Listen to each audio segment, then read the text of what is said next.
मुकदमा। नमस्कार दोस्तों, नमस्कार। 26 जुलाई 2008 को 56 भारतीयों ने अहमदाबाद में हुए 70 मिनट में 21 ब्लास्ट में अपनी जान गंवा दी। 200 लोग घायल हो गए थे। ये बॉम्ब ब्लास्ट में अहमदाबाद के स्पेशल कोर्ट ने 38 को फांसी और 11 को उम्र कैद की ऐतिहासिक सजा सुनाई है। दोस्तों, कोर्ट ने यह भी कहा है कि इन सभी आतंकवादियों का मकसद था कि प्रधानमंत्री नरेंद्र मोदी, जो उस वक्त के चीफ मिनिस्टर थे, उनकी जान को किसी भी तरीके से जोखिम में डाला जाए, उनको जान से मारा जाए। That was a plot to assassinate the prime minister, to kill the prime minister, who was the chief minister. ये इस हद तक तैयार थे आतंकवादी कि इन्होंने जिस हॉस्पिटल में चीफ मिनिस्टर उस वक्त नरेंद्र मोदी विजिट करने वाले थे, उसके बाहर भी बॉम्ब प्लांट कर दिए थे। जाहिद शेख, इमरान शेख, इकबाल शेख, शमशुद्दीन शेख जैसे तमाम ये आतंकवादी जो पकड़े जाने पर दोस्तों, और जिनकी पकड़ने की कोशिश में गुजरात पुलिस हर संभव प्रयास कर रही थी, पर उनको पूरा कोऑपरेशन नहीं मिल रहा। अभय चुदासामा, जिन्होंने अहमदाबाद सीरियल ब्लास्ट केस 2008 में इन्वेस्टिगेशन को हेड किया था, उन्होंने कहा आज कि गुजरात की सरकार पूरा सहयोग कर रही थी। वह किसी भी कीमत पर इंडियन मुजाहिदीन के टेरर मॉड्यूल को बस्ट करवाना चाहती थी, पर उत्तर प्रदेश से विरोध हो रहा था। जब इन्वेस्टिगेशन टीम मुफ्ती अबू बाशिर को पकड़ने उत्तर प्रदेश गई थी, तब विरोध हो रहा था उस वक्त की सेक्युलर सरकार द्वारा। आज उत्तर प्रदेश के करंट मुख्यमंत्री योगी आदित्यनाथ ने भी कहा कि एक आतंकवादी के तार आजमगढ़ से जुड़े थे और उस आतंकवादी के पिता का समर्थन समाजवादी पार्टी करती है। आपको दोस्तों याद होना चाहिए कि अहमदाबाद ब्लास्ट के बाद बटला हाउस का एनकाउंटर हुआ था, जिसकी लीड भी गुजरात पुलिस की इंटेलिजेंस से ही मिली थी, और उस एनकाउंटर पर सेक्युलर वोट को साधने के लिए सलमान खुर्शीद ने कहा था कि सोनिया गांधी के आंसू बह गए थे एनकाउंटर को। तो क्या सेक्युलर वोट के कारण राष्ट्रीय सुरक्षा को पीछे रखने का एक सिलसिला था, एक ट्रेंड था? हमें यह भी याद होना चाहिए कि कैसे इलाहाबाद हाईकोर्ट ने 2010 में समाजवादी पार्टी सरकार के ऑर्डर को खारिज कर दिया था, जिस ऑर्डर में आतंकवादी एक्यूज के खिलाफ केस वापस लेने की बात थी। वो आतंकवादी आरोपी जो सीआरपीएफ कैंप रामपुर में 7 जवानों की जान के केस में लेने के केस में उन पर इन्वेस्टिगेशन चल रही थी। तो क्या ये सेक्युलर नेताओं को इंटेलिजेंस इनपुट से कोई फर्क नहीं पड़ रहा था? इंडियन मुजाहिदीन के टेरर प्लॉट से कोई फर्क नहीं पड़ रहा था? इनको उस वक्त के चीफ मिनिस्टर नरेंद्र मोदी की जान की भी कोई परवाह नहीं थी? क्या ये वोट को साधने के लिए, राष्ट्रीय सुरक्षा को बैकफुट में लाने के लिए तैयार थे? सीएम, उस वक्त के सीएम नरेंद्र मोदी की जान को भी जोखिम पे डालने की प्रयास किए जा रहे थे, और सेक्युलर नेताओं को और उनकी इन्वेस्टिगेटिव एजेंसी को कुछ नहीं पता। दोस्तों, आज ये देश इन सभी की सभी secular quote unquote vote bank वालों के खिलाफ आवाज उठा रहा है और राष्ट्रीय सुरक्षा को ऊपर रख रहा है, क्योंकि अहमदाबाद के कोर्ट ने ऐतिहासिक फैसला सुनाया है। इसीलिए मेरा आरोप है, जो आप अपने टेलीविजन स्क्रीन पर देख रहे हैं, कि क्या 2008 में अहमदाबाद में 56 भारतीयों की हत्या करने वाले आतंकवादियों के राजनीतिक दलों से संबंध थे? और मेरी दलील, जो करोड़ों हिंदुस्तानियों की दलील है, जो राष्ट्रीय सुरक्षा फर्स्ट की बात करते हैं, अगर ऐसा था तो तब की यूपीए सरकार क्या कर रही थी भाई? आज मुख्यमंत्री योगी आदित्यनाथ ने इस पे करारा वार किया उत्तर प्रदेश में। सुनिए मुख्यमंत्री योगी आदित्यनाथ ने क्या कहा, उसके बाद नेशन फर्स्ट, राष्ट्रीय सुरक्षा फर्स्ट वाले मुकदमे को मैं शुरू करूंगा। बाद में एक सीरियल ब्लास्ट हुआ थे, कई लोग मारे गए थे, और भाइयों बहनों, उस सीरियल ब्लास्ट की घटना के लिए जो आतंकी जिम्मेदार थे, उसमें आजमगढ़ के संजरपुर का भी एक आतंकवादी था। और इससे भी गंभीर बात है, उस आतंकवादी को आज वहां की माननीय न्यायालय ने मृत्युदंड की सजा दी है।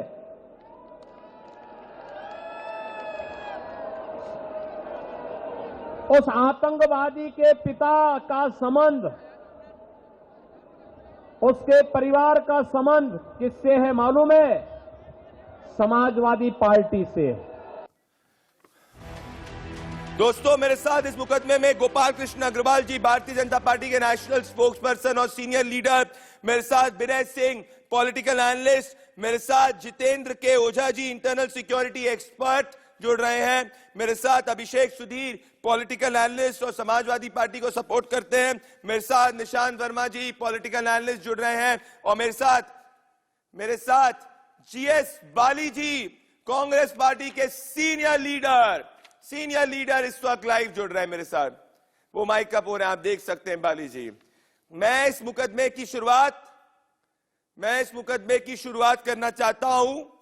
जीएस बाली जी पैच है क्या? जीएस बाली जी और गोपाल कृष्ण अग्रवाल जी से। गोपाल कृष्ण अग्रवाल जी, आप सभी को बता दूं, डिबेट के रूल्स 30 सेकंड आप सभी को अपनी दलील रखने के लिए दिया जाएगा। कोई व्यक्ति एक के ऊपर 10 सेकंड से ज्यादा बोलेगा तो ऑडियंस के हित में मैं एक के ऑडियो को कम कर दूंगा। तो मैं पहले गोपाल कृष्ण अग्रवाल जी आपके और आपके साथ में मैं जीएस बाली साहब, आप दोनों से इस मुकदमे की शुरुआत करना चाहता हूं। पहले मैं जीएस बाली साहब आप पे आऊंगा, दोनों को प्लीज रखिए आमने सामने। जीएस बाली साहब, आप पंजाब से आते हैं, बहुत सीनियर लीडर है, बहुत एक्सपीरियंस पॉलिटिशियन है, पर अब जब जिस हिसाब से अहमदाबाद कोर्ट ने ये वर्डिक्ट दिया है, ये साफ हो चुका है कि उस वक्त जो राजनीतिक पार्टियां थी, ऐसा दिख रहा है कि वो सेक्युलर पॉलिटिक्स के चलते आतंकवादियों को शरण देने की कोशिश कर रही थी। मुझे बताइए बाली साहब, ऐसा कैसे हो सकता है कि इंडियन मुजाहिदीन के पूरे प्लॉट के बारे में उस वक्त के चीफ मिनिस्टर नरेंद्र मोदी जी को मारने के प्लॉट के बारे में कांग्रेस पार्टी को, यूपीए गवर्नमेंट को, इंटेलिजेंस एजेंसीज को कुछ नहीं पता? देखिए, हम लोग ये चाहते हैं और हम लोगों की, हिंदुस्तान के लोगों की जो सोच है, हम लोग बड़ी पीस कंट्री हैं और बड़ा जिसको कहते हैं, हमारे जो पहले भी प्राइम मिनिस्टर श्रीमती इंदिरा गांधी थे और आज भी हम ये कहें कि नरेंद्र मोदी हैं या मनमोहन सिंह साहब थे, हमारी कंट्री कभी भी इन चीजों को बर्दाश्त नहीं करती, ना हमारा कानून बर्दाश्त करता है कि हमारी कंट्री में ब्लास्ट हो और फिर वो साबित हो जाए और कानून अपना काम करे। अब दूसरी बात ये है कि कानून ने अपना काम किया है, ब्लास्ट हुआ है, कानून ने जो काम किया, अब ये जिनको आतंकवादी या उग्रवादी या अलगवादी जिनको बताया गया है, उनका राइट है कि वो कोर्ट में जाएं, अपनी अपील रखें, कोर्ट क्या करती है, कोर्ट क्या नहीं करती, उसके बाद दोबारा फिर ऐसी बात होगी। मगर ये बात बिल्कुल सही है कि हम अपने हिंदुस्तान के अंदर, हम अपने भारत के अंदर उग्रवाद तो बिल्कुल भी बर्दाश्त नहीं करेंगे। पर गोपाल, आपने अपनी पूरी दलील रखी बाली साहब आपने अपनी दलील रखी, पर मैं एक पॉइंट बोलना चाहता हूं। गोपाल अग्रवाल जी आइएगा, जब अहमदाबाद ब्लास्ट हुआ था उसके कुछ ही समय के बाद बाटला हाउस एनकाउंटर हुआ था। बाटला हाउस एनकाउंटर के अंदर जब एनकाउंटर हो रहा था, जिसकी इंटेलिजेंस गुजरात पुलिस के द्वारा दी गई थी, उसमें उस वक्त सोनिया गांधी जी ने, सलमान खुर्शीद जी ने ऐसा कहा था कि सोनिया जी के आंसू बह गए थे एनकाउंटर को देखते वक्त। उस वक्त ममता बनर्जी ने कहा था एनकाउंटर फेक है, उसके अंदर भी सजा हो चुकी है। तो क्या उस वक्त secular so called quote unquote secular नेताओं को वोट बैंक के कारण राष्ट्रीय सुरक्षा को पीछे रखा था? गोपाल अग्रवाल जी। देखिए प्रदीप जी, पहले तो मैं ये कहना चाहता हूं कि ये जो सेक्युलर पॉलिटिक्स है, ये अपने आप में एक गलत मतलब वाला वर्ड है। जिस तरह से कांग्रेस ने इसको इस्तेमाल किया, वो पूरी तरह से कम्युनल पॉलिटिक्स करते थे और उसका नाम वो सेक्युलर देते थे। माइनॉरिटी अपीजमेंट की उनकी पॉलिटिक्स थी। और आपने अभी बाटला हाउस की बताया, वहां पे 20 लाख का चेक भी पहले सैंक्शन हुआ था मोहन चंद शर्मा जी को, जिनकी शहादत हुई थी वहां पे, और उनको बाद में उसको सोनिया जी के आंसू जब बहे और उसके बाद उसको कहीं ना कहीं उसको अटकाने का प्रयास किया गया। और दूसरी बात यह है कि जो सैफरन टेरर का जो पूरा हवा खड़ा किया गया था कांग्रेस ने, चिदम्बरम साहब ने उस वक्त होम मिनिस्टर थे, उन्होंने ये जो खड़ा किया था, वो एक तरीके से अलगाववादी लोगों को किसी न किसी तरह आइडियोलॉजिकल और आइडियोलॉजिकल सपोर्ट की बात हो रही है। निशांत वर्मा और विनय सिंह जी, मैं आपके पास आना चाहता हूं। निशांत वर्मा और विनय सिंह जी, गोपाल जी आप बड़ी बात कर देखिए, truth has its own way of coming out. Nishant Verma ji और फिर विनय जी को सामने रखिए, सच्चाई जो है सामने आ जाती है। मेरा सवाल यही है कि क्या उस वक्त people was soft on terror? क्योंकि अहमदाबाद के बाद, निशांत जी अपने आप को अनम्यूट करिएगा बोलने के पहले जी, विनय सिंह जी आप भी अपने आप को अनम्यूट करिएगा। तो Nishant ji, truth has its own way of coming out, मुझे बताइए क्या people was soft on terror उस वक्त? उस वक्त यूपीए सरकार सॉफ्ट थी टेरर पे? क्योंकि हमने देखा किस तरीके से बाटला हाउस हुआ, बाटला हाउस पे किस तरीके के बयान ममता बनर्जी, सलमान खुर्शीद द्वारा दिए गए थे। उसके बाद 26/11 हुआ, फीवर 4, हम लोग ने एक सीरीज ऑफ अटैक्स देखे थे, सीरीज ऑफ अटैक्स, एंड कुछ उसका एक्शन नहीं हुआ था। सबसे पहली बात तो यह है कि 2002 की आप बात कर रहे हैं, और उसी 2002 के सितंबर महीने में हमको याद है कि गांधीनगर गुजरात में चीफ मिनिस्टर 2008 की आप बात कर रहे हैं, मैं 2002 की बात कर रहा हूं। 2002 में चीफ मिनिस्टर नरेंद्र मोदी के घर के सामने गुजरात गांधीनगर में अक्षरधाम अटैक हुआ था, जिसमें 3 लोग को फांसी की सजा 2006 में सुनाई गई थी और एक आदमी को आजीवन कारावास दिया गया था। 2014 में माननीय सुप्रीम कोर्ट ने उन सबको छोड़ दिया था, एक्विट कर दिया था, यानी कि कुछ हुआ ही नहीं था इस तरीके से। सिमिलरली हमको ये भी याद रखना चाहिए कि अभी जो फांसी की सजाएं हुई हैं, इस पे योगी आदित्यनाथ जी बहुत जल्दी बोल गए। इतना जल्दी नहीं बोलना चाहिए था, क्योंकि अगर किसी पार्टी को कनेक्ट करके देखा जाएगा, जैसे समाजवादी पार्टी को, तो फिर सेंगर अगर रेपिस्ट निकला था भारतीय जनता पार्टी का, तो पूरी पार्टी को एक जैसा नहीं आप बोल सकते। अगर बंगारू लक्ष्मण करप्ट निकले थे और कन्विक्ट हुए थे, जो कि नेशनल प्रेसिडेंट थे बीजेपी के, तो पूरी पार्टी को आप करप्ट बोल देंगे। यानी कि योगी आदित्यनाथ का जिस तरीके का स्टेटमेंट है कि पूरी पार्टी को painting the entire sky blue with one brush, वो गलत है। पहली बात। जहां तक बात आती है बाटला हाउस की और बाकी, ये तो हमेशा हम करते रहते हैं। गांधीनगर के अक्षरधाम की बात क्यों नहीं करते कि सारे के सारे 2014 में एक्विट कर दिए गए थे सुप्रीम कोर्ट द्वारा। आप कह रहे हैं, मतलब आप ये इंडिकेट कर रहे हैं, निशांत जी आपने अपनी ओपनिंग दलील में, विनय जी आएगा, ये अपनी ओपनिंग दलील में इंडिकेट करना चाह रहे हैं कि ये भाई ये फाइनल फैसला नहीं है। मतलब ये कह रहे हैं जावेद, इमरान इकबाल, शैशुद्दीन, गयासुद्दीन, शिबीर, जफदर, हाफिज, मोहम्मद साजिद, अबू असर, मोहम्मद आरिफ, मोहम्मद उस्मान, हुसैन, कमरुद्दीन, अमिल, आसिफ, मोहम्मद आरिफ, ये सब जो जितने भी टेरर एक्यूज जिनको आतंकवादी घोषित करके इस वक्त फांसी की सजा सुनाई गई है, Nishant is saying it's not complete. Is this not a soft stand on terror? Pradeep भाई, इसमें मोहम्मद यूसुफ और मोहम्मद वाजिद की जगह अगर विनय सिंह, प्रदीप भंडारी नाम होता तो निशांत जी ने अभी फैसला सुना दिया होता कि देखो ये आतंकवादी हैं। हालांकि एक संप्रदाय विशेष का नाम लगातार आ रहा है, इसलिए ये पुराना देखिए स्टाइल है चीजों को इवेड करने का, एक लॉजिक देने का। भोजपुरी में इसको थेथरोलॉजी बोलते हैं। मैं बात शुरू करता हूं। देखिए एक पुराना ट्रेंड है, इशरत जहां एनकाउंटर ले लीजिए, लोगों ने बोला फर्जी है, फर्जी है, फर्जी है। 2 दर्जन से ज्यादा अधिकारियों को, बड़े अधिकारियों को, जो देश के प्रति समर्पित अधिकारी थे, उनका जीवन जहन्नम बना दिया। और उसके बाद मालूम चला कि इशरत जहां आतंकवादी है। दूसरा, इशरत जहां के फिर इन्वेस्टिगेशन में जाइएगा तो इस देश के गृह मंत्री चिदम्बरम जी ये बोलते हुए उसको सेकंड चार्जशीट फाइल कराते हैं कि हमको अपनी आईबी पे भरोसा नहीं है, आईबी ने जो रिपोर्ट दिया वो फर्जी रिपोर्ट दिया है। दूसरा, पटना का बॉम्ब ब्लास्ट, नरेंद्र मोदी जी उस समय मुख्यमंत्री थे, उन पर अटेम्प्ट हुआ। अभी पिछले महीने ही 8 लोगों को फांसी की सजा सुनाई गई, उसमें कई लोगों को फांसी की सजा सुनाई गई, कई लोगों को उम्र कैद दिया गया। उस वक्त तीसरा, उस वक्त नहीं, तीसरा नहीं, उस वक्त विनय सिंह जी किस तरीके से इन बॉम्ब ब्लास्ट को बिलिटिल किया जाता था आपको याद होगा। मैं आना चाहता हूं जितेंद्र के ओझा जी के पास में, जो इंटरनल सिक्योरिटी एक्सपर्ट है। आप दोनों के पास आऊंगा, पर बाली जी और गोपाल जी के पास आऊंगा कि अभिषेक सुधीर मेरे साथ जुड़ने वाले कुछ ही समय के अंदर। मैं जितेंद्र के ओझा जी आपके पास आना चाहता हूं। जितेंद्र के ओझा जी, क्या इन्वेस्टिगेटिव एजेंसी समय समय पर पॉलिटिकल प्रेशर फेस करती है कि किसी भी इन्वेस्टिगेशन को पॉलिटिकल बेनिफिट्स के हिसाब से ट्विस्ट किया जाए? क्योंकि ये जो ब्लास्ट हुए थे, this was unprecedented. Ahmedabad civil hospital, Khadia Raipur, Sarangpur, AJ hospital, Bapunagar, Thakkar Bapa Nagar, मन्नी नगर, जवाहर, धामके, हरकेश्वर, गोविंदवारी, निशानपुर, नारोल, सरखेज, इन सब जगह पे सीरियल ब्लास्ट हुए थे। तो क्या इन्वेस्टिगेटिव एजेंसीज प्रेशर फेस करती है कि ब्लास्ट को पॉलिटिकल विम्स और फैंसीज के हिसाब से जो है इन्वेस्टिगेशन को ट्विस्ट किया जाए?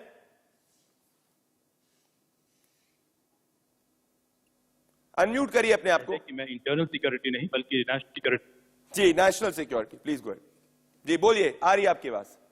Hello, I am audible? Yes yes, you are audible, please go ahead. Am I audible? Yes.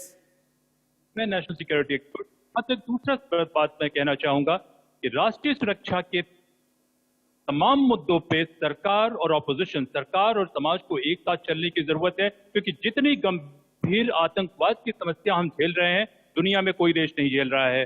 2002 से जब ग्लोबल टेरर इंडेक्स बना है, तब से देखे जाए तो 5 वर्षों तक हम सेकंड मोस्ट इंपैक्टेड कंट्री रहे हैं, और इस पे कोई मजाक नहीं होना चाहिए, कोई छोटी बातें नहीं होनी चाहिए, क्योंकि काउंटर टेरर में, आज की तारीख में काउंटर टेरर जो प्रैक्टिशनर है उसमें मेरे बहुत सारे छात्र छात्राएं हैं, मैं जानता हूं कि किस लगन से ये लोग काम करते हैं। तीसरी बात जो आपने कही कि क्या इस पे दबाव आता है, देखिए ये जो भारत सरकार में, मैं कहूंगा या भारत में प्रजातंत्र आने के बाद भी कई दफे कुछ सरकारों का काम करने का अंदाज अभी भी मुगलई है, अभी भी कॉलोनियल है, और वो समझते हैं कि ये इंस्टीट्यूशन की ऑटोनॉमी या इंटेग्रिटी नहीं होनी चाहिए, बल्कि वो अपनी बादशाहत से इंस्टीट्यूशन को इन्फ्लुएंस करेंगे। मैं सोचता हूं कि इससे हमें बचने की जरूरत है। जो आतंकवाद की समस्या है, मैं मानता हूं कि ये हमारे देश पर एक बहुत बड़े युद्ध की तरह है, एक छद्म युद्ध की तरह है, जो धीरे धीरे हमारे देश को खत्म कर रहे हैं। क्योंकि आतंकवाद से खतरा सिर्फ उन लोगों को नहीं होता है जिनकी जान जाती है, आतंकवाद पूरे देश के मोराल को खत्म करता है। मैं आपसे कंप्लीटली सहमत हूं सर कि पूरे देश के मोराल को, and it's a consistent threat. मैं बाली साहब आपके पास आना चाहता हूं, गोपाल अग्रवाल जी के पास आना चाहता हूं, उसके बाद निशान वर्मा और विनय सिंह के पास आऊंगा। देखिए बाली साहब, पिछले कुछ हमने सालों में देखा है कि अभी अगर आप ऑब्जर्व करेंगे गोपाल अग्रवाल जी, कि प्रधानमंत्री नरेंद्र मोदी को मारने के और प्लॉट्स हमने देखे थे। हमने देखा था किस तरीके से एलिगेशंस थे, सरफेस थे, ये सब आए थे पब्लिक डोमेन के अंदर। हमने देखा था रोना विल्सन का लेटर जो था वो किस तरीके से वायरल हुआ था। उसके बाद हमने देखा था कि किस तरीके से प्लानिंग की गई थी, ऐसे एक्यूजेशंस आए थे कि राजीव गांधी टाइप असैसिनेशन किया जाएगा। उसके बाद पंजाब के अंदर जब प्रधानमंत्री नरेंद्र मोदी आए थे तो उनकी सिक्योरिटी से कॉम्प्रोमाइज हुआ था, ये हमने देखा था, जिसकी इन्वेस्टिगेशन चल रही है। तो प्रधानमंत्री की सिक्योरिटी को जीएस बाली साहब, इसको लाइटली नहीं लिया जा सकता। और मैं आपसे ये पूछना चाहता हूं जीएस बाली साहब क्लियरली कि क्या आप लोग या आपकी पार्टी इस वक्त देश से माफी मांगनी चाहिए, आपको इसके माफी मांगनी चाहिए क्योंकि उस वक्त आप सॉफ्ट थे, आप लोग टेरर को नहीं रोक पाए थे। बाली साहब देखिए, आप कुछ भी कह सकते हैं, मैं आपकी बात का जवाब यही दे सकता हूं। आप हमारी सरकार, आप उनकी सरकार, ये इसकी सरकार, ये इसकी सरकार, नहीं ऐसा होता। देश के प्रधानमंत्री जो हैं, सबके प्रधानमंत्री हैं। आपका जो ये वर्ड है, ये मेरी समझ में नहीं आया, हमारी सरकार या उनकी सरकार। देश के प्रधानमंत्री की सुरक्षा हर प्रदेश में वैसी ही होती है जैसी होनी चाहिए। हमारे देश के प्रधानमंत्री हैं वो। हमारे राजीव गांधी प्रधानमंत्री थे, वो चले गए। हमारे इंदिरा जी प्रधानमंत्री थे, वो चले गए, उग्रवादियों के शिकार हुए। हमारे बेअंत सिंह जी थे, उग्रवादियों के शिकार हुए। तो क्या कोई प्रदेशों की बात थी?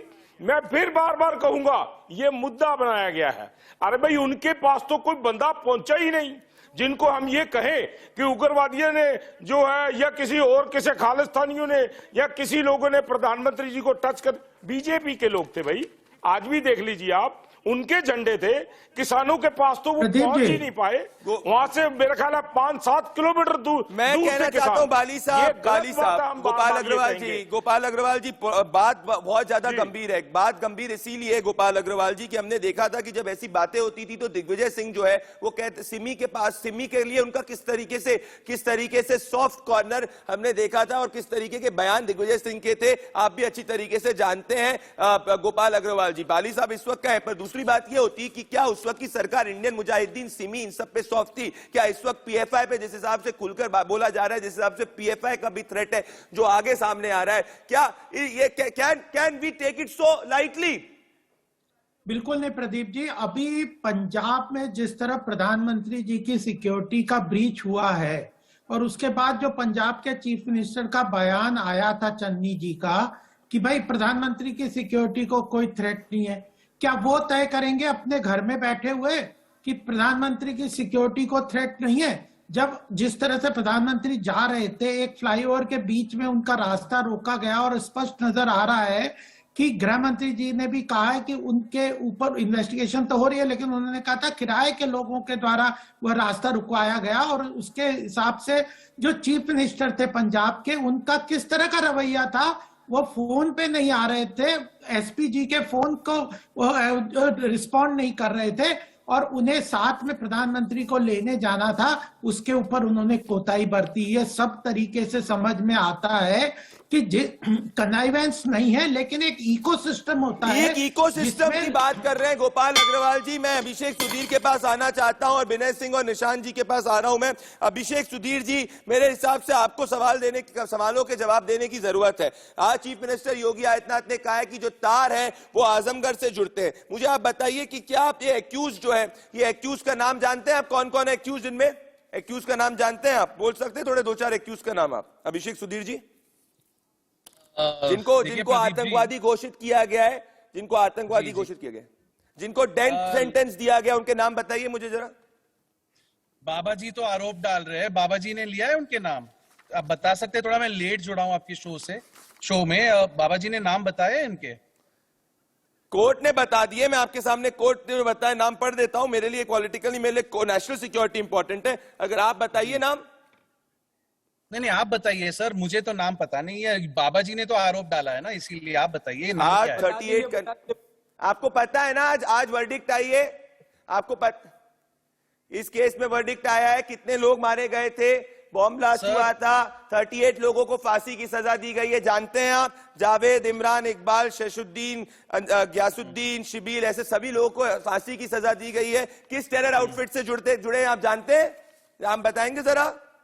नहीं, मैं तो नहीं जानता हूं। मैं आपसे पूछ रहा हूं, बताइए सर। मैं तो राजनीतिक विश्लेषक हूं, आपने बुलाया है प्रोग्राम पे, तो मैं जानना चाह रहा हूं आपसे कि इस वक्त आप पे जिस हिसाब से आरोप लगाया गया, आपको स्पष्टीकरण देना चाहिए, क्योंकि मुख्यमंत्री योगी आदित्यनाथ तो कह रहे हैं कि ये इसके साथ समाजवादी पार्टी से जुड़े हुए हैं। तो बाबा जी उसके पिताजी का समाजवादी पार्टी से संबंध था। ये आरोप नहीं है, ये तथ्य है कि उसको फांसी की सजा मिली है। प्रदीप जी, जो आप चुनाव हारने वाले उसको फांसी की सजा चुनाव हारने वाले हैं सर, और वो आजमगढ़ का रहने वाला है।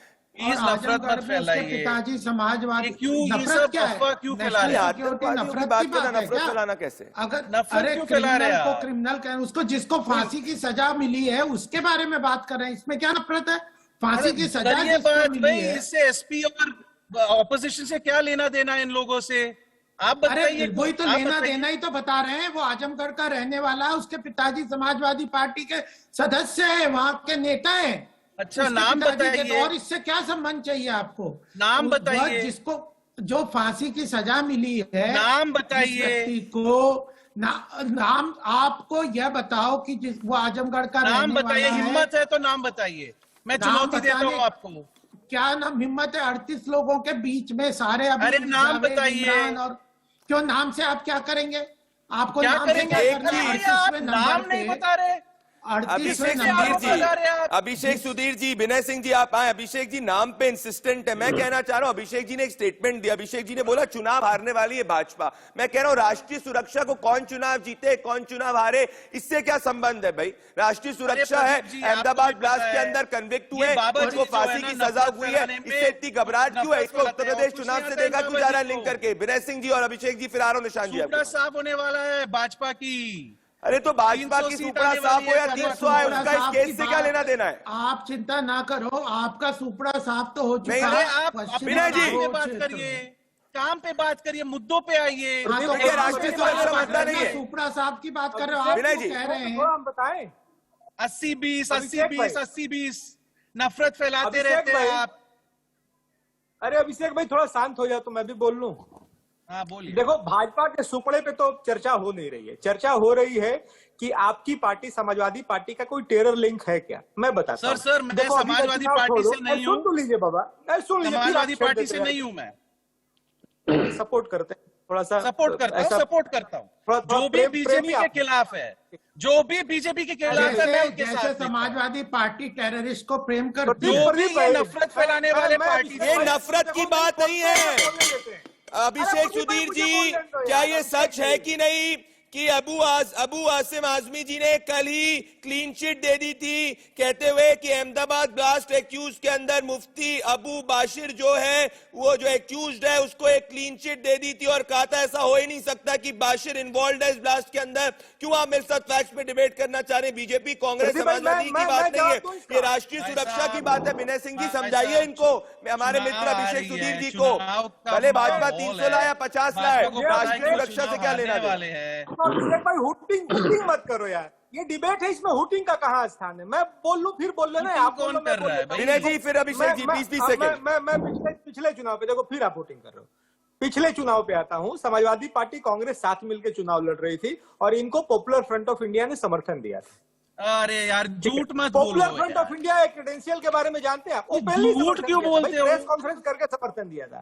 फिर कांग्रेस को भारतीय झूठी पार्टी हो आप लोग। राहुल गांधी जब वायनाड लड़े तो पॉपुलर फ्रंट ऑफ इंडिया मुद्दे पे आओ यार, मुद्दे पे बात करो, मुद्दे पे बात करो, बिजली के बारे में बात करो यार, सुपड़े पे आ जा रहे हैं, महंगाई पे आओ, सुपड़ा छोड़ो ना, नौकरी बेरोजगारी पे आओ। आपको हो रही है, आप बोल रहे हैं कि आप समर्थक नहीं। अरे भाई प्रेम आपका है समाजवादी पार्टी से, थोड़ा स्वीकार करने में ऐसा थोड़ी नहीं कि आपके नंबर कम हो जाएंगे। आप प्रेम करते हैं समाजवादी पार्टी की, मैं भी पॉलिटिकल जब ये अभिषेक जी उसके समर्थन में नहीं खड़े हो रहे हैं। विनय जी पॉलिटिकल जब अभिषेक जी निशांत वर्मा जी आप जरा दो टूक, मैं आपसे दो टूक पूछना चाहता हूं। विनय सिंह मैं आ रहा हूं एक सेकंड। जितेंद्र जी ओझा जी बोल रहे हैं, Jitendra Ojha ji national security expert. फिर निशांत जी आपके पास आ रहा हूं। निशांत जी बिल्कुल आ रहा हूं, निश्चिंत रहिए। जितेंद्र ओझा जी आ रहा हूं, गोपाल जी और बाली साहब आ रहा हूं, गोपाल जी बाली साहब आ रहा हूं, पर जितेंद्र ओझा जी मैं तो सिंपल बोल रहा हूं कि इस केस के अंदर जो फर्स्ट अरेस्ट हुआ था 15 अगस्त 2008 को हुआ था, mastermind of the blast was Mufti Abdul Bashir जो आजमगढ़ के रहने वाले हैं। ये as per the case. Ojha ji इसमें कैसी राजनीति? कि एजेंसी जो है, खास करके इन्वेस्टिगेटिव एजेंसी, हमें उन पर विश्वास रखना चाहिए। उनकी क्रेडिबिलिटी पे कोई शक शुबा की गुंजाइश नहीं। दूसरी बात, ये आतंकवाद जो भारत में है वो दुनिया के तमाम आतंकवाद से एक कम है। हमें पता है कि ये आतंकवाद पाकिस्तान के जरिए होता है और पाकिस्तान को जो है चीन का समर्थन मिला हुआ है। और इस आतंकवाद का एक बहुत महत्वपूर्ण पहलू है, वो है पब्लिक परसेप्शन। पब्लिक परसेप्शन या साइकोलॉजिकल वॉरफेयर। तमाम राजनीतिक दलों से मैं निवेदन करूंगा कि इस पे जिम्मेदारी पेश आए और इस पे कोई राजनीतिक मुनाफा कमाने की कोशिश नहीं करें। कि भारत जो है किसी भी राजनीतिक दल से काफी ऊंचा है। मैं सभी से यही निवेदन होगा कि भारतीय के रूप में सोचे। धन्यवाद मुझे समय देने के लिए। बहुत बड़ी बात कही है जितेंद्र जी आपने। निशांत जी आप सुन रहे हैं जितेंद्र जी की बात, और निशांत जी आपके पास आना चाहता हूं मैं, और गोपाल जी आप दोनों के पास आना चाहता हूं। विनय जी आप भी आइए, पर पहले निशांत जी। देखिए निशांत जी, फैक्ट ऑफ द केस यही है कि अगस्त 15 2008 को फर्स्ट अरेस्ट हुआ था। मास्टरमाइंड मुफ्ती अब्दुल बाशिर जो है वो आजमगढ़ के हैं, उनका अरेस्ट अगस्त 16 को हुआ था 9 सिमी एक्टिविस्ट के साथ में। ये आप भी अच्छी तरह से जानते हैं, फैक्ट पे मुझे मत क्वेश्चन करिए। और सिमी के बारे में दिग्विजय सिंह की क्या राय थी ये हम सब जानते हैं। तो निशांत जी खुलकर आना चाहिए और नेताओं को अपोलोजाइज करना चाहिए कि हाँ हमसे गलती हुई, हम वोट बैंक के कारण में राष्ट्रीय सुरक्षा को बैकफुट पे ले रहे थे। देखिए सबसे पहली बात तो राष्ट्रीय सुरक्षा का मुद्दा बना करके राजनीति में इसको ना घुसेड़ा जाए, क्योंकि मैं पहले से कहता हूं कि गांधीनगर के जो अक्षरधाम ब्लास्ट का है उसमें सुप्रीम कोर्ट ने सबको एक्विट कर दिया था। हो सकता है इस केस में भी ऐसा निकल करके आए। मैं उसकी गहराई में नहीं जाना चाहता, ना मैं कोई अपने तरह से कुछ कहना चाहता हूं। लेकिन सॉफ्ट टेररिज्म की जब आप बात करते हैं, मैंने सुना गोपाल जी को, भारतीय जनता पार्टी के प्रवक्ता है, सॉफ्ट टेररिज्म। अरे आप बताइए ना कि पार्लियामेंट अटैक किसके राज में हुआ? आप बताइए उरी, पठानकोट, अमरनाथ यात्रा पे 2 बार किसके राज में हुआ? सॉफ्ट टेररिज्म सॉफ्ट मत करिए, आप पूरी तरह से उसको अटैक करिए। आप एक बाटला हाउस और एक 26/11 पकड़ते हैं, उसके सिवाय 10 जो अटैक हुए वो आपके साथ में हुए, उस पर आप जाते रहिए। फिर मैं कह रहा हूं कि गोपाल जी, भारतीय जनता पार्टी क्या ये बताएगी कि बंगारू लक्ष्मण जी आपके राष्ट्रीय अध्यक्ष जब करप्शन केस के अंदर कन्विक्ट हुए तो क्या हमको पूरा पेंट कर देना चाहिए कि आपकी पूरी पार्टी करप्ट है? जब कपिल सेंगार जब पकड़ा गया और जब वो कन्विक्ट हुआ इसमें, रेप केस में, तो क्या हम मान ले जिस तरह ध्रुव सक्सेना ISI का काम करता हुआ आपकी पार्टी का आदमी मिला, हम मान ले पूरी बात बीजेपी काम करती है?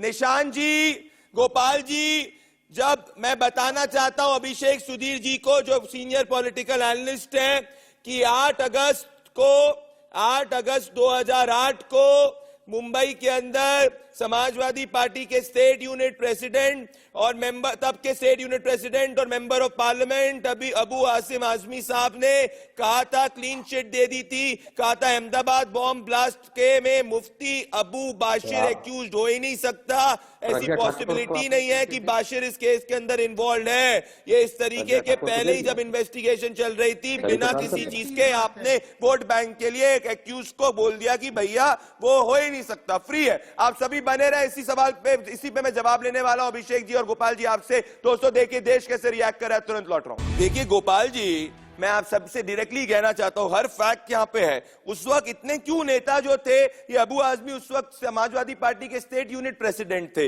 गोपाल जी आप प्लीज आए, इतनी जल्दबाजी क्यों थी कि भैया जो इन्वेस्टिगेशन चल रही है पहले से ही कह दो कि भैया इनोसेंट है, पहले से ही कह दो कि इनोसेंट है, क्यों भाई, कैसे कह दो? अब तो दूध का दूध और पानी का पानी हो गया ऑर्डर के अंदर। गोपाल जी यही तो बात है, यही सारा जो मैं इकोसिस्टम और एक सपोर्ट सिस्टम की बात कर रहा था, पूरी तरह से वह समाजवादी पार्टी और कांग्रेस के एक्शंस अगर देखें तो वो सॉफ्ट ऑन टेरर थे। और एक आउटफिट, आपने सिमी की बात कही, जाकिर नायक के साथ तो गले मिल रहे थे ना दिग्विजय सिंह, सांसद बनाया तो उस है, समय ये तो बातें हैं, आतंकवादी को सांसद बनाया आपने। आप कहते हो 26/11 में एयरफोर्स तैयार थी पाकिस्तान पे अटैक के बाद, 26/11 के बाद उसके अटैक के ऊपर अटैक करने के लिए। वहां उस वक्त गवर्नमेंट ने, कांग्रेस की गवर्नमेंट ने उनको परमिशन नहीं दी, एयरफोर्स के चीफ ने यह बात कही है। तो आप देखिए पुलवामा के बाद किस तरह सर्जिकल स्ट्राइक हुई, जिस तरह उरी के बाद सर्जिकल स्ट्राइक हुई। देखिए there is no doubt about this. Abhishek ji आप इस पे हंस क्यों रहे? नहीं अभिषेक जी, आपको इसमें श्रिल क्या लग रहा है, आपको इसमें आपको मजाकिया क्या लग रहा है कि राष्ट्रीय सुरक्षा आपके लिए मजाकिया हो गई है? आपके लिए राष्ट्रीय सबसे सुरक्षा बड़ी बात मजाकिया हो है गई है? अभिषेक जी, जिस पार्टी को सपोर्ट करने के, जिसके समर्थक माने जाते हैं, उसको कह रहे हैं कि मैं सपोर्ट नहीं कर रहा, तो जनता क्या सपोर्ट करेगी? लेकिन जनता का गोपाल जी अभिषेक जी जवाब देंगे। अभिषेक जी अच्छा गोपाल जी बात करने दीजिए। पहली बात ये है कि प्रदीप जी, ये लोग क्या चाहते हैं? ये चाहते हैं कि फिर से एक बार पोलराइजेशन कम्युनलाइजेशन हो चुनाव में, वो हो नहीं रहा है। वेस्टर्न यूपी में तो उनका वॉश आउट हो सजा दी है, उसमें भारतीय जनता पार्टी का पोलराइजेशन कहां से आ गया? अरे इतनी गर्मी क्यों बढ़ी हुई है आपकी गोपाल? अरे गर्मी क्यों बढ़ी है भारतीय जनता पार्टी के? आप जवाब दीजिए, आप जनता को जवाब दीजिए कि उसमें से जो एक्यूज्ड है, जिसको फांसी हुई है, उसका वो आजमगढ़ से, उसके पिताजी का समाजवादी पार्टी से सीधा संबंध है। पिताजी के नाम बताइए भाई साहब। अरे अभी बता तो दिया प्रदीप, कई बार तो बता दिया आपको, यार नाम बताओ, मैं जवाब दूंगा। नाम तो क्या, कई बार बता दिया, अबू आजमी का भी बता दिया, उसको सपोर्ट कर रहे थे। अरे अबू आजमी महाराष्ट्र बॉम्बे में रहते हैं, अभी अबू आजमी मुंबई में रहते हैं। अरे पार्टी तो आप ही की है ना अभिषेक सुधीर जी। और मैं एक चीज नहीं समझ पा रहा हूँ, जीएस बाली साहब, अभिषेक सुधीर जी, आपने इसको उत्तर प्रदेश इलेक्शन से क्यों लिंक किया जा रहा है? विनय सिंह और जीएस बाली साहब, मैं आपके पास आना चाह रहा हूँ। जी आपके पास 30 सेकंड आऊंगा बाली साहब, और विनय सिंह के पास 30 सेकंड आऊंगा मैं। पहले विनय सिंह के पास तो फिर बाली साहब के पास। इसको उत्तर प्रदेश से अभिषेक सुधीर क्यों लिंक कर रहे हैं कि भाजपा उत्तर प्रदेश में हार रही है, जीत रही है? अरे भैया भाजपा हारे जीते, अहमदाबाद ब्लास्ट केस ने ये सो कॉल्ड सूडो सेक्युलर नेताओं की पोल खोल दी है। देखिए भंडारी साहब, मुझे सबसे अच्छी आपकी बात लगी, मुझे कहने में कोई दिक्कत नहीं है इसमें, कि आपने एक नेशनल इशू पे बात की है। आपने पार्टी से संबंधित बात नहीं की है कि कांग्रेस पार्टी के जमाने में ये हुआ, बीजेपी के जमाने में। अभी मैं लाइन लगा दूं इस बात की कि बीजेपी के जमाने में क्या हुआ, मगर आपने बहुत अच्छी बात की। हमारा नेशनल इशू है, हमारे भारत के प्रति है ये चीज, हमें उसी पे फोकस रखना चाहिए। अभी मानयोग सत्कारयोग जो बीजेपी वाले हैं वो ये कह रहे थे जी ये लिंक कहाँ है, राहुल गांधी जी ने ये तारीफ की, वो इनको प्रमोट करते हैं। बताऊं अब आपको, मानयोग सत्कारयोग स्वर्गीय अटल बिहारी वाजपेयी साहब। I need answers, बाली साहब, I respect your wisdom, but आ रहा हूं गोपाल जी पर। विनय जी, I need answers, क्योंकि कोर्ट ने जब कहा है कि चीफ मिनिस्टर नरेंद्र मोदी, जो गुजरात के चीफ मिनिस्टर थे उस वक्त के, और इस वक्त प्रधानमंत्री नरेंद्र मोदी को उस वक्त मारने का प्लॉट था, तो आई नीड टू नो कि उस वक्त जो सेंट्रल इन्वेस्टिगेटिव एजेंसीज थी वो क्या कर रही थी यूपीए के अंदर। ये मैं सवाल पूछ रहा हूं, ये राष्ट्रहित का सवाल है। विनय जी मुझे टोकिएगा मत, बड़ा इंटरेस्टिंग केस है। बिल्कुल इशरत जहां बताया, बिल्कुल ठीक है जी। इशरत जहां केस में जब इन्वेस्टिगेशन, जब एनकाउंटर हुआ, तो हल्ला मचा के फिर फेक एनकाउंटर हुआ। फिर बाद में इन्वेस्टिगेशन जो पहली चार्जशीट फाइल की गई उसमें बताया गया कि आईबी की रिपोर्ट थी जिसपे गुजरात पुलिस ने एक्ट किया था जम्मू कश्मीर पुलिस के साथ मिल करके। बाद में हमारी एजेंसी के साथ क्या किया हमारे मंत्रियों ने जानते हैं? गृह मंत्री हमारे चिदम्बरम साहब, हमारे एक आईबी के अधिकारी राजेंद्र कुमार पे मुकदमा चला और यह कहा गया कि यह आदमी फर्जी इंफॉर्मेशन देता था। यह हिंदुस्तान की तारीख में पहली बार हुआ। उसको प्रोटेक्शन होता है, वह सेंसिटिव काम करता है। राजेंद्र कुमार के ऊपर मुकदमा चला, राजेंद्र कुमार को जेल जाना पड़ा। और केवल राजेंद्र कुमार को नहीं, 2 दर्जन आईपीएस अधिकारी गए जो देश के लिए काम कर रहे थे, जिसने एक बड़ी घटना को होने से रोका था। और छोड़ दीजिए डेविड कोलमन हेडली, उसने बयान दिया इशरत जहां मोदी जी को मारने आई थी, बस 5 अभी नहीं, मैं यही कह रहा हूं, मैं निशान जी और गोपाल जी, मैं निशान जी और गोपाल जी कह रहा हूं, अभिषेक जी उसके बाद आपके पास आ रहा हूं। 26/11 के बाद दिग्विजय सिंह जी ने उसको भंडारी जी टाइम दीजिए आप, भंडारी जी। हाँ बोलिए जीएस बाली। भंडारी जी टाइम दीजिए हमें 1 मिनट के लिए। 1 मिनट 20 सेकंड गोपाल जी जवाब दीजिए ना विषय पे। फिर वही जीएस बाली बार ये 1 मिनट सुनिए, आप हमारी बात भी सुन लीजिए। आप टारगेट कर रहे हैं बार बार इस बात के लिए, जब कंट्री का मसला है तो कंट्री की बात करिए। पी चिदम्बरम साहब की बात, राहुल गांधी की बात, कांग्रेस की बात, ये कहां से आ गई? आप मुझे बताइए। पार्लियामेंट में सच्चे नबी बोल रहे हैं।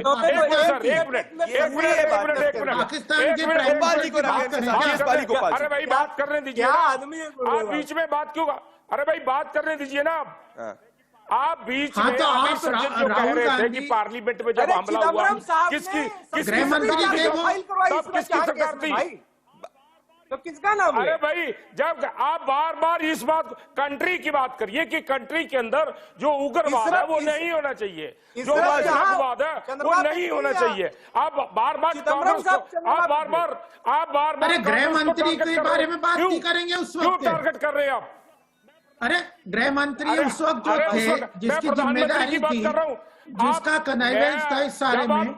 मेरी बात सुनिए, जब काबुल में आप छोड़ने गए थे लोगों को, अब मैं प्रधानमंत्री की बात करूं, यशवंत सिन्हा जी की बात करूं, जब आप छोड़ने गए गृह मंत्री की तो सीधी जिम्मेदारी है। क्यों नहीं बात करते उसमें आप? गोपाल जी भाई मैं ये कह रहा हूँ, जब आप काबुल में जहाज भर के लेके गए थे तब कौन था प्रधानमंत्री था? कौन सी सरकार थी आपकी? तब क्यों नहीं बात करते आप? गोपाल जी आतंकवादियों को छोड़ने के लिए काबुल गए थे और करोड़ों रुपए आपने दिए थे, वो बात क्यों नहीं करते आप? बार बार चिदम्बरम साहब, राहुल गांधी, क्या बात करते हैं आप? गोपाल जी नेशनल बात करिए, कंट्री की बात करिए। हमारी कंट्री के अंदर उग्रवाद नहीं होना चाहिए, वो बात करिए। देखिए जो सैफरन टेरर की बोगी खड़ी की थी वो चिदम्बरम जी की वर्क इन हैंड था और वह सैफरन टेरर पूरी तरह से ध्वस्त हो चुका है, क्योंकि वह तो फिर और जाकिर नायक से गले कौन मिलता था? काबुल की बात क्यों नहीं करते? जाकिर नायक से गले कौन मिलता था जो इंटरनेशनल टेररिस्ट है? बात क्यों नहीं करते आप? जाकिर नायक से 50 लाख रुपए किसने लिए थे? की बात क्यों नहीं करते आप? क्या बात? जब प्रश्न आपके ऊपर है तो काबुल कंधार की बात करेंगे क्या? आपके अभी हम चीन के साथ जो आपको पैसा मिलता है उसकी बात थोड़ी कर रहे हैं। मैं भी प्रश्न कर रहा हूं, आप मेरे प्रश्न का जवाब दीजिए ना। आप काबुल कंधार क्यों गए थे? आप जहाज भर के उग्रवादियों को काबुल कंधार क्यों गए? बताइए आप। बात यह है, सैफरन टेरर की बात देख लीजिए आप। क्यों छोड़े आपने? मोहनचंद शर्मा को 20 लाख का जो चेक था उसको रोका था। सोनिया गांधी जी के आंसू डाढ़ा बह रहे थे एक टेररिस्ट के मरने पे। बाली साहब, निशान जी और बाली साहब आंसू बह रहे थे डाढ़ा करके। एक टेररिस्ट के मरने पे मेरी बात सुनिए, मेरी बात सुनिए। बाली साहब आपने 1.5 मिनट तक बोल दिया, मेरी बात सुन लीजिए। बाली साहब मेरी बात सुनिए। बाली साहब और गोपाल जी मेरी बात सुनिए। आई एम कंसर्न्ड, मैं इसी बात पे कंसर्न्ड हूं बाली साहब, क्योंकि अगर कोर्ट कह रहा है निशांत कि कोर्ट ये कह रहा है कि उस वक्त के चीफ मिनिस्टर को असैसिनेट करने का प्लॉट था Vinay Singh, it's not a joke. Court ये तक कह रहा है कि असैसिनेशन का प्लॉट ऐसा था कि बॉम्ब्स जो थे वो हॉस्पिटल के बाहर तक रख दिए थे जिससे कि नरेंद्र मोदी आते और ब्लास्ट हो जाता। इतना गंभीर प्लॉट था। मैं जानना चाह रहा हूं कि उस वक्त आईबी सो रही थी भाई, उस वक्त क्या इन्वेस्टिगेटिव एजेंसीज क्या कर रही थी भाई, उस वक्त की होम मिनिस्ट्री क्या कर रही थी, होम मिनिस्टर क्या कर रहे थे? देश को जवाब देना पड़ेगा, क्योंकि अब 38 एक्यूज को फांसी की सजा हुई है निशांत। निशांत और विनय। प्रदीप जी, ये आपने बहुत अच्छी बात कही और मैं आपका समर्थन करता हूं इस बात का कि कोर्ट ने चुका है उसको सर्वमान्य रखना चाहिए। लेकिन सवाल तो गोपाल जी और भारतीय जनता पार्टी से होता है कि कश्मीर में हिजबुल मुजाहिदीन के आतंकवादियों को फेरी करने वाला डीएसपी दविंदर सिंह भारत के होम मिनिस्टर के तहत आती दिल्ली पुलिस समय से चार्जशीट फाइल ना करे तो उसको बेल मिल जाती है। और हम लोग यहाँ पे डिस्कस कर रहे हैं पुरानी बातें। विनय जी, हम लोग क्या डिस्कस कर रहे हैं? Please let me complete. ठीक है, 10 सेकंड बोलिए। आप टेररिस्ट को पनाह देने वालों को बेल दिलवा देते हैं, चार्जशीट नहीं फाइल कर पाते और डिस्कस कर रहे हैं 26/11 और आतंकवाद और सदी क्या क्या। शर्म आनी चाहिए ऐसी सरकार को यहाँ पे बैठ करके गोपाल जी को, भाजपा वालों को, कि वो क्या डिस्कस कर रहे हैं। विनय जी जवाब दें। योगी जी को ये बड़ा एक्यूजिशन लगाया गया। विनय जी, प्रदीप भाई देखो क्या है ना, ये डिबेट करने की एक कला है जिसमें महारत है इनको। अब कोई रविंदर कुमार है, डीएसपी है, किसी टेक्निकल कारण से उसको बेल मिल गई तो आज की बहस करने का अधिकार हम खो बैठे। कारण फिर राष्ट्रीय सुरक्षा का हम बात नहीं कर सकते। ये गजब हाल है वो कि रविंदर कुमार को बेल मिल गई तो आज की बहस हम नहीं कर सकते हैं, राष्ट्रीय सुरक्षा बात नहीं कर सकते हैं। ये राष्ट्रीय और सुरक्षा आप नहीं है। ऐसा विषय पकड़ेंगे जिसके बारे में ना आपको जानकारी है ना हमको जानकारी है, केवल अखबार में कहीं पढ़ ली कि बेल मिल गई। अरे कोई टेक्निकल रीजन रहे होंगे, What do you mean by bail मिल गई? पूरी आपने पढ़ी है ना, सामने में पढ़ी है, लेकिन आज की बहस को डीएसपी देवेंद्र के ऊपर गंभीर आरोप है। अरे जिस दिन उस पर चर्चा हो, इसको किसी भी तरीके से डिफेंड नहीं किया जा सकता है, इसकी सी साफ होनी चाहिए। पर मैं आना चाहता हूं कि इसमें क्यों नहीं कोई वेलकम कर रहा है इस वर्डिक्ट को। गोपाल जी, निशांत जी, लेकिन अभिषेक सुधीर, चुनाव ये जो लेकिन क्या है इसमें? गोपाल जी, लेकिन क्या है इस चीज में? बाली साहब ने बोल दिया, निशांत जी ने बोल दिया, लेकिन क्या है? अरे कोर्ट की वर्डिक्ट को बोलिए कि जो कोर्ट की वर्डिक्ट है वो एंटी टेरर वर्डिक्ट है, वो टेररिज्म के ऊपर एक बहुत बड़ा तमाचा है। पर इसको यूपी चुनाव से लिंक कर देखिए, एक ही बात प्रदीप जी इसमें नजर आती है कि वह एक खास कम्युनिटी से जुड़े हुए नाम है। आशीष मिश्रा आतंकवादी से कोई कम प्रदीप नहीं जी है। से एक ही बात, जो इनकी बौखलाहट है अभिषेक जी की और समाजवादी पार्टी के नेताओं की, वह यह है कि इन्होंने एक वोट बैंक बना रखा उत्तर प्रदेश में, जो एक खास धार्मिक समुदाय के साथ जुड़े हुए हैं, उनके नाम इसमें आ रहे हैं, तो इनको उसके कारण चिंता हो रही है। अरे आप कहो ना कि कोर्ट ने जो, जब अभी आज के डेट में, Abhishek ji, do you welcome the court verdict or not? Do you welcome the court verdict? Important is court verdict है और आज के डेट पे ये स्टैंड करती है उनको फांसी की सजा। कोर्ट ने एविडेंस, या तो आप कहो कि हम कोर्ट को एज ए इंस्टीट्यूशन डिनाउंस करते हैं, हमारा विश्वास कोर्ट के ऊपर नहीं है। गोपाल जी, क्या आप जो आशीष मिश्रा को बेल मिली है वो उसका वेलकम कर रहे हैं? वो ऑर्डर, बेल ऑर्डर मैं समझ नहीं पा रहा कि आशीष मिश्रा टेनी को आप बॉम्बलास्ट एक्यूज के केस से कैसे लिंक कर पा रहे। मेरे पास इतना ही समय था दोस्तों। टेररिज्म पे कोई कॉम्प्रोमाइज नहीं होना चाहिए और ये जो सूडो सेक्युलर नेताओं से मैं कहना चाहता हूं, वोट बैंक के खातिर नेशनल सिक्योरिटी पे कॉम्प्रोमाइज मत करिए। मेरे साथ इस नंबर 1 मुकदमे में जुड़ने के लिए बहुत बहुत धन्यवाद। नमस्कार।